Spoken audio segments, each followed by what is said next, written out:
நீதிமொழிகள் அதிகாரம் 2. என் மகனே, நீ உன் செவியை ஞானத்திற்குச் சாய்த்து. உன் இருதயத்தை புத்திக்கு அமையப்பண்ணும் பொருட்டு. நீ என் வார்த்தைகளை ஏற்றுக்கொண்டு. என் கட்டளைகளை உன்னிடத்தில் பத்திரப்படுத்தி. ஞானத்தை வா என்று கூப்பிட்டு. புத்தியை சத்தமிட்டு அழைத்து. அதை வெள்ளியைப் போல் நாடி. புதையல்களைத் தேடுகிறதுபோல் தேடுவாயாகில். அப்பொழுது கர்த்தருக்குப் பயப்படுதல் இன்னதென்று நீ உணர்ந்து. தேவனை அறியும் அறிவைக் கண்டடைவாய். கர்த்தர் ஞானத்தைத் தருகிறார். அவர் வாயினின்று அறிவும் புத்தியும் வரும்.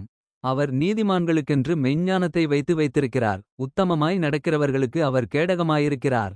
அவர் நியாயத்தின் நெறிகளைத் தற்காத்து. தம்முடைய பரிசுத்தவான்களின் பாதையை காப்பாற்றுகிறார். அப்பொழுது நீதியையும் நியாயத்தையும் நிதானத்தையும். சகல நல்வழிகளையும் அறிந்து கொள்ளுவாய். ஞானம் உன் இருதயத்தில் பிரவேசித்து. அறிவு உன் ஆத்துமாவுக்கு இன்பமாயிருக்கும்போது. நல்யோசனை உன்னை காப்பாற்றும். புத்தி உன்னை பாதுகாக்கும். அதினால் நீ துன்மார்க்கனுடைய வழிக்கும். மாறுபாடு பேசுகிற மனுஷனுக்கும். அந்தகார வழிகளில் நடக்க நீதிநெறிகளை விட்டு. தீமை செய்ய மகிழ்ந்து. துன்மார்க்கருடைய மாறுபாடுகளில் களிகூறுகிறவர்களுக்கும். மாறுபாடான பாதைகளிலும் கோணலான வழிகளிலும் நடக்கிறவர்களுக்கும் நீ தப்புவிக்கப்படுவாய். தன் இளவயதின் நாயகனை விட்டு. தன் தேவனுடைய உடன்படிக்கையை மறந்து. இச்சகமான வார்த்தைகளை பேசும் அந்நிய பெண்ணாகி பரஸ்திரிக்கும் தப்புவிக்கப்படுவாய். அவளுடைய வீடு மரணத்துக்கும். அவளுடைய பாதைகள் மரித்தோரிடத்திற்கும் சாய்கிறது. அவளிடத்தில் போகிறவர்களில் ஒருவரும் திரும்புகிறதில்லை. ஜீவபாதைகளில் வந்து சேருகிறதுமில்லை.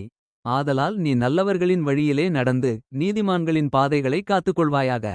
செவ்வையானவர்கள் பூமியிலே வாசம் பண்ணுவார்கள். உத்தமர்கள் அதிலே தங்கியிருப்பார்கள்.